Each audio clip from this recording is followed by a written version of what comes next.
and some of the things that I will tell you, it's important for you to realize that for many people, they think we're all the same. And I'm telling you we're not. So I disagree with that. Now, I've already said we're the same. We're all sinners. But we are all the same in regard to one thing. You know what I'm going to put up here? One God. That's what we call monotheism. Okay? One God. Now, there are many people who believe in many, many gods. Matter of fact, many educated people think everybody's choice, whatever they want for God, is okay. I don't think so. But the basis where Bernard Lewis is coming from identifies monotheism as coming from one person. In the Old Testament, Abraham.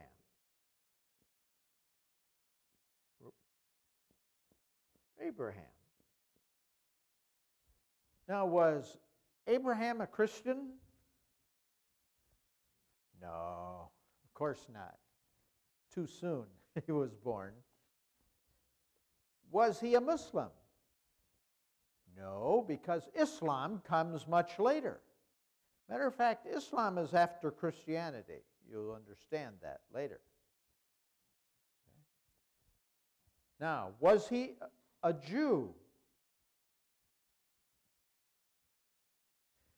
Not yet. Because there were no people called Jews. But he was the father from whom the beginning came of what we call the Hebrews or Jews, right? Okay. Or Jews. So, Abraham is considered the father of Judaism. Now, Abraham also is considered the father of Christianity. I'm going to use an X here. That's not to wipe it out, but just for you'll understand. Okay? Christianity. Now, I have a dotted line there for a purpose. Abraham also was the father of Islam, according to the Quran. Okay. Now, Abraham had two sons. Do you remember what their names were? I mean, he had more than two, but two that are very important in the Scriptures. One was Isaac, and one was Ishmael.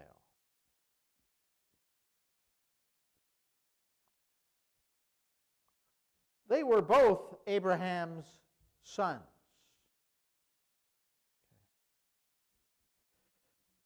And, of course, Jesus is considered the Son of God. So rather than a name here, let's just put this.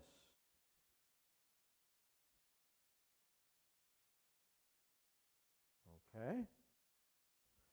So you have Isaac, you have Ishmael, but you have Jesus, who is the Son of God. Christianity was founded by Jesus. Judaism was founded by Abraham through his son Isaac. Islam was birthed, it began through Ishmael, his son.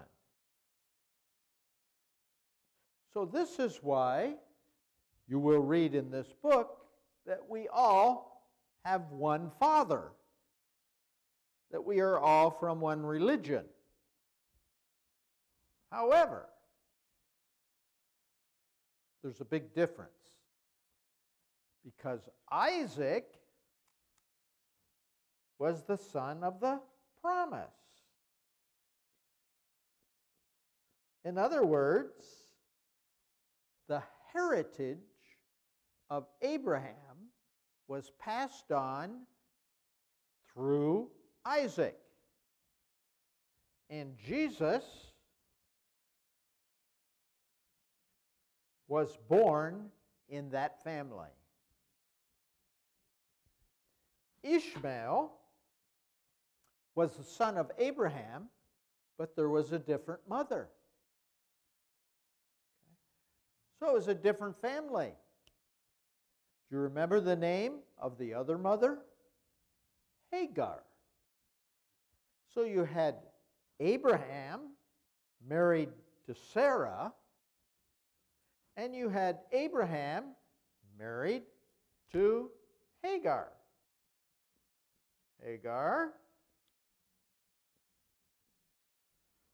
and the son of the promise, Sarah. Okay. Any of you that have taken the English name Sarah?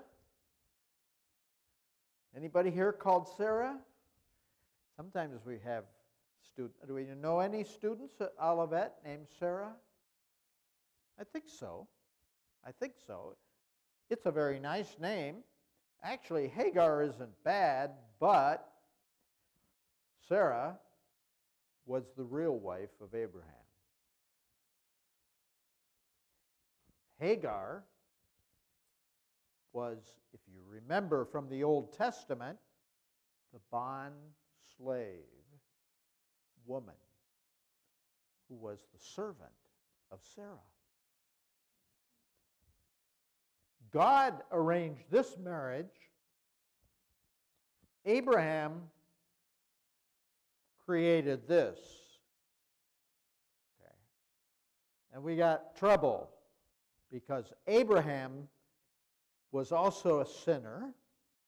He did not obey God, and so he produced a son from Hagar through Ishmael. Okay. So what actually happens here? Muhammad is a descendant of Ishmael.